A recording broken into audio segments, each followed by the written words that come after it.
No, you will hear those messaging from our partners as they come up with devices. We expect to have devices in the price ranges people are used to today. Having said that, it's tough to predict the hardware curve a year ahead of time. So we are focused on getting netbooks out there which are very easy to use, and so you will see larger netbooks than what you're seeing today. So we're working hard to accommodate a full-size keyboard, et cetera, as I just mentioned. But in terms of the price point, our partners will announce it next year. Do you have a price target that you are specifying for your partners? Sorry, what's the question? Do you have a price target that you are asking your partners to hit? No, we are not. What's that notebook right there? The one you're running on? I think that's an off-the-shelf ePC. So, What model? I don't know. It's actually, we'll have all that information. Sorry, let's repeat. Since people are on the webcast, MyCast, what's the netbook which Sure. was which was on the demo and we just responded. So let's go to. We'll keep swapping sites. Couple questions. First of all, are you planning on for the APIs to be supporting the W3C work on Device API Working Group, supporting those standards?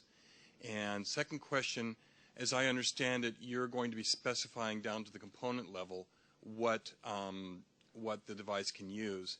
If you're a manufacturer and would like to be included in that, is there a process to apply to be considered?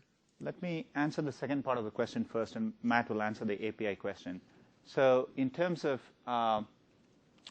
if you go to, we have a lot of documentation on our website, and we've been reaching out to all the top partners by now. So we are reaching out pretty aggressively and trying to work with people. So for most partners, the information has already been trickling down.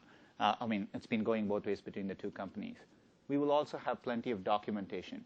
For developers who want to try this out, if you come to our website, we have a page by which manufacturers can come and say which of their devices can support Chrome OS based on the components we have specified and what changes you need to make to those devices to run them today. But we are working very closely with partners. Sure. To answer the standards part, yeah, we're working very closely with the W3C, the WhatWG, the Khronos group that owns the OpenGL and WebGL standards to standardize as much of this stuff as we can. The device APIs one you asked about, I'm not as familiar with the details. We're definitely looking at that, and I was looking at some of the stuff the other day. It's still in the fairly early phases, but we're tracking it closely. And with web standards, it takes a while for this stuff to get finalized, and so many of those are still evolving, and we're tracking it and involved very closely.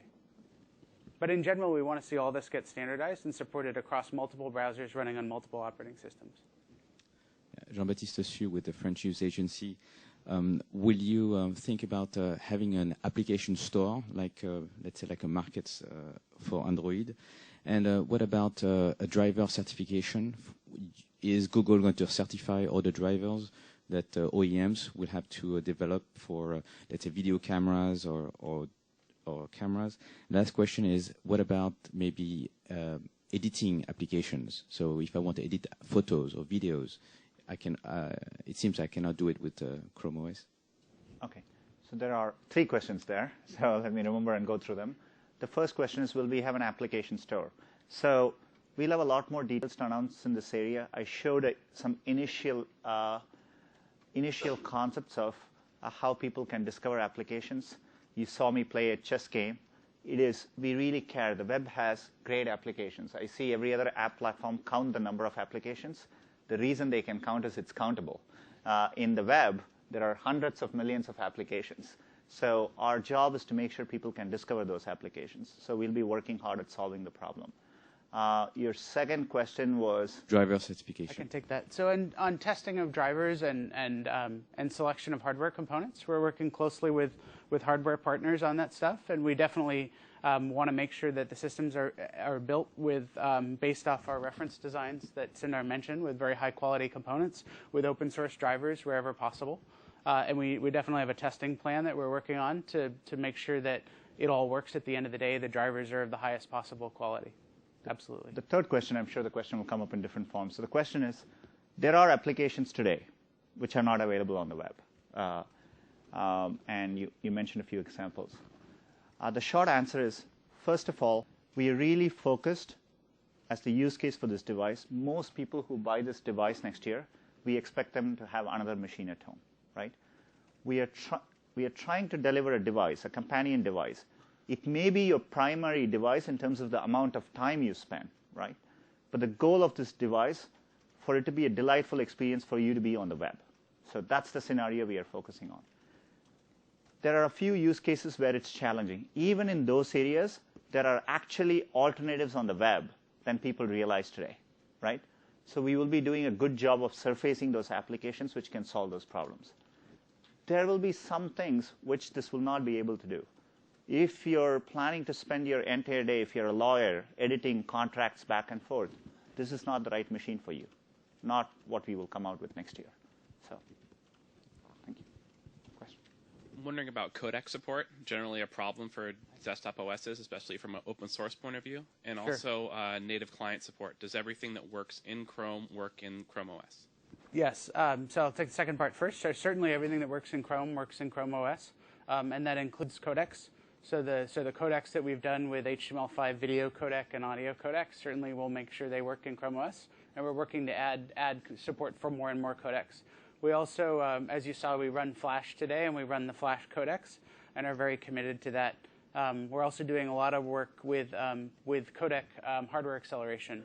Right? It's not enough to just run it with a traditional decoder. We're also working to hardware accelerate those as much as possible wherever possible. And then Chrome native client, are those hardware accelerated that have been built into the whole hardware experience as well? Yes, so all the stuff that's available in Chrome will come in Chrome OS as well, and we do think native client is an important part of this story. Yes, and to go back to the previous question, we didn't talk about it today.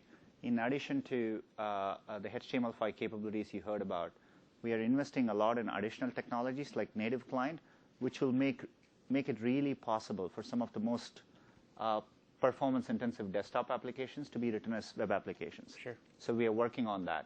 And you asked, will all that is in Chrome be in Chrome OS? That is true. But more importantly, a lot of what you see in Chrome OS will make its way in Chrome. So, and I think that's an important part to realize.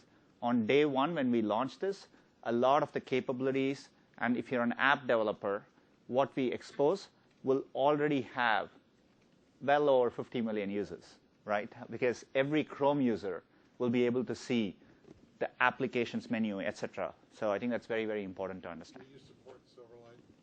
So the question from the middle was, will we support Silverlight? So Chrome OS today, users can install binaries on the system. So in the case of certain select plugins, we are working hard to integrate it closely. So we will have a lot more to announce on how we plan to provide for plugins in the future. But you're working with Microsoft to support Silverlight.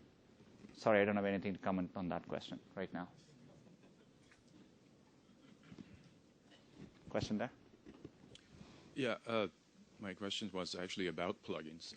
You've already said multiple browsers will be able to run. So does the browser vendor have to go through you to get on the machine, or how would that work? And then other parties that supply plugins to those browsers, how do they get on the machine? Sorry, I think Google Chrome OS, Chrome is the OS, right? So when you say other browsers run, so what we have tried hard to do is end-to-end Google Chrome OS is open source.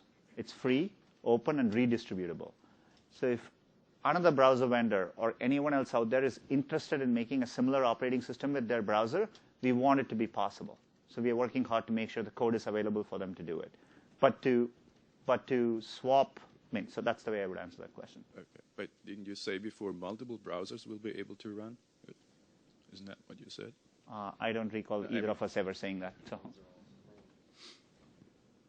So there has to be a certification process by Google first before any other browser will run?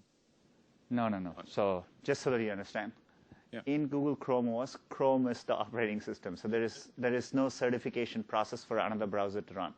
The entire code is open source, so someone can take it, put out a version of it based on another browser. So it's very similar to how things work with Google Chrome, right? So we build and ship and auto-update Google Chrome, and millions of users use that. There's also the Chromium open source project, and many people build their own variants of